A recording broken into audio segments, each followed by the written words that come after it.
Hello everybody, welcome back to Kampala Road and part 2 of the ViTrains special, and I thought I'd focus on the 47s, which I had two, and they were probably the less popular of the two locos that ViTrains issued. This one you can see here is actually a hybrid. She has the ViTrains chassis and the Lima body, and the reason I did that is because I like the livery. Anybody tells you that the Lima body fits directly on, it's not strictly true. It does fit.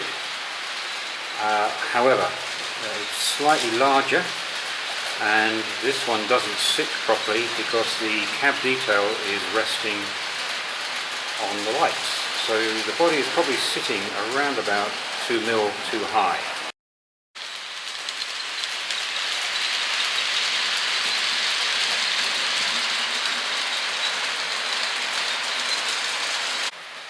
So on this Meet the Fleet video, this is the first one, and there's another 47 just coming up, so I'll stop there as she comes round and we can have a look at both.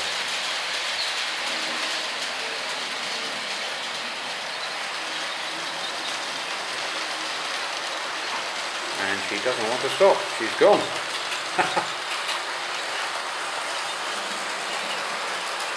Alright, well, they don't listen to me. So we'll continue.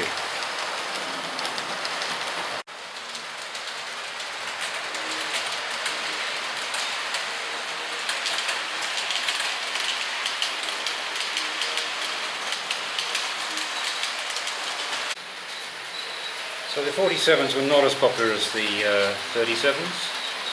There's another one coming round, but they're going to try and stop on cue. And that'll be both the ones I've got. They run just as well as the 37s, so there's no issues or problems about their chassis or their running mechanisms. Yes, she's listening to me.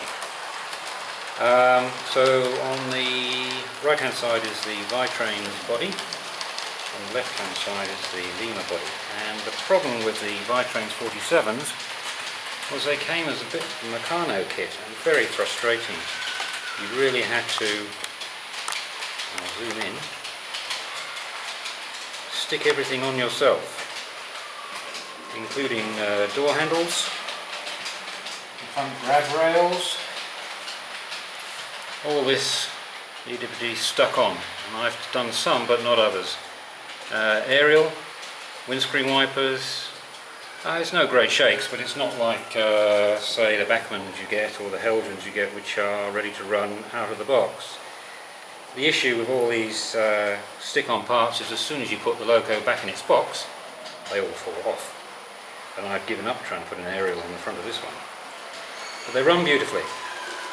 And there's the Lima body on a ViTrains chassis. So they do run well. But I've been watching the price of these on eBay. They are well overpriced. People are trying to sell them for £100 plus, and if you're going to spend £100 plus on a Class 47, there is only one to get, and that's the Bachmann. There's no doubt about that. These are the same as the 37s, 8-wheel drive, etc. Both lovely locos to operate. The Intercity has actually got a TTS sound chip in.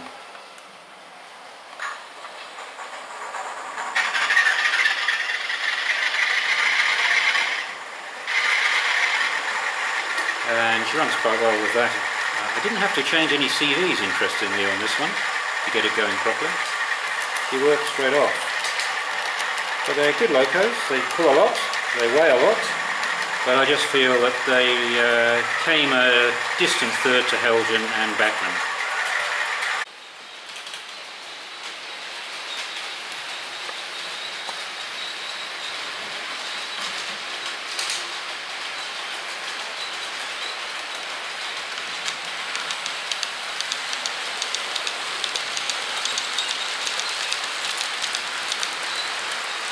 Right, just by way of comparison, I couldn't help this. I've got a Heljan parked almost next door, so here she comes. The problem, of course, with the Heljans were they were too fat. And I think their nickname back in the noughties was tuppy duffs. So the ViTrains 47s look a bit skinny compared to the Heljan. As I said, I think if you were going to spend £100 on a loco, then the Bachmann is the way to go. These certainly weren't as popular as the 37s. But they pull well, no problems with them.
Two other 37s, the other Mary Queen of Scots, which I've actually fitted with TTS sound, and the mainline locomotive behind.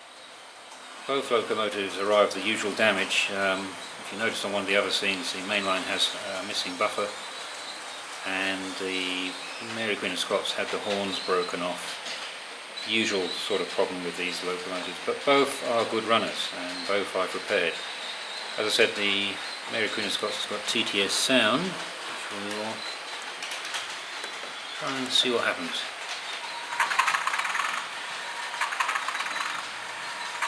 Now originally I fitted her with this, but I took it off because it sounds rubbish with it on. She's fairly quiet, which is probably about right, and a top tip. If you're like me and the air brakes send you mad and send you running for the Panadol every time they go off when you try and start the locomotive, press F8, get her into thrash, no air brakes. How about that? Turn the thrash off, back to normal engine noise. Wonderful.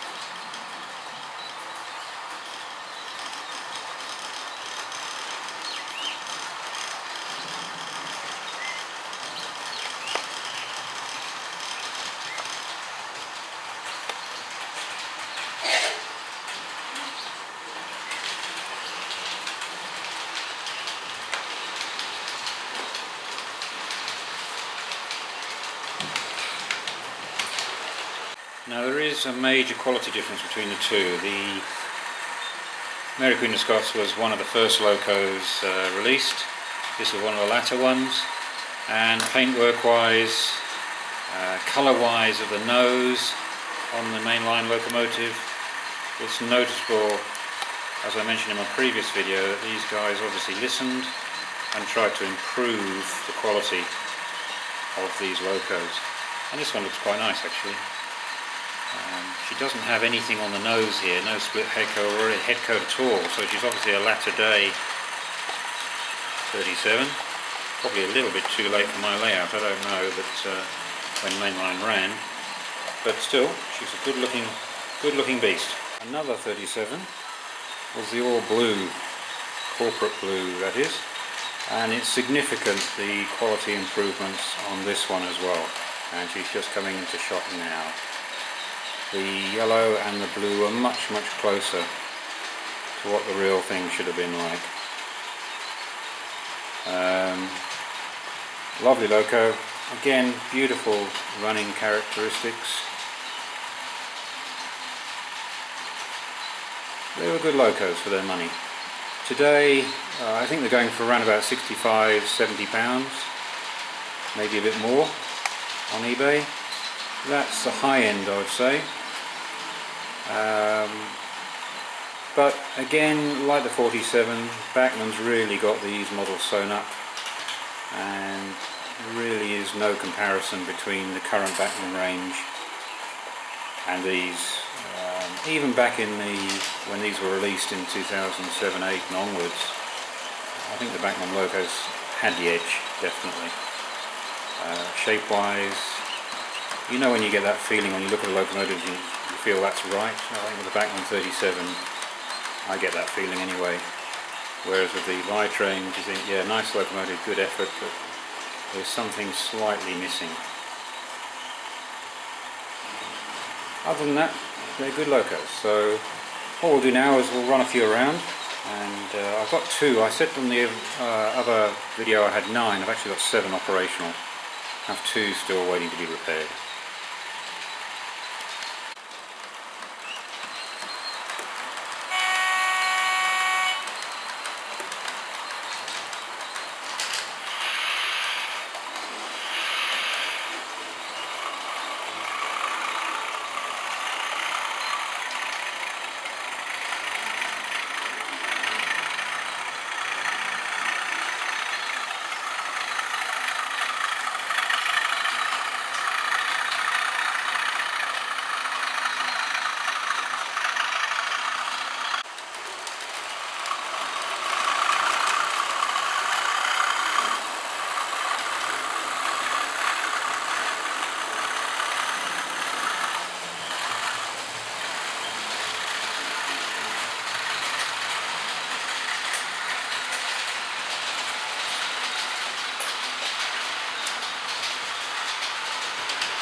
In summary then, they are well worth it, there's no doubt about it. They run well, they've stood the test of time, and as I've said before, I think people who do run them do like them.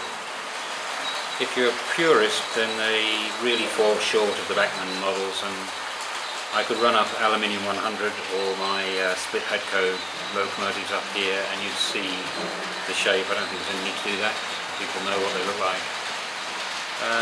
But at £60 or £70, if you can pick one up for that price, you will not be disappointed by their performance. They run extremely well. So I hope you like this video. I'll close off with a few running shots. And from Kampala Road, thank you very much for watching.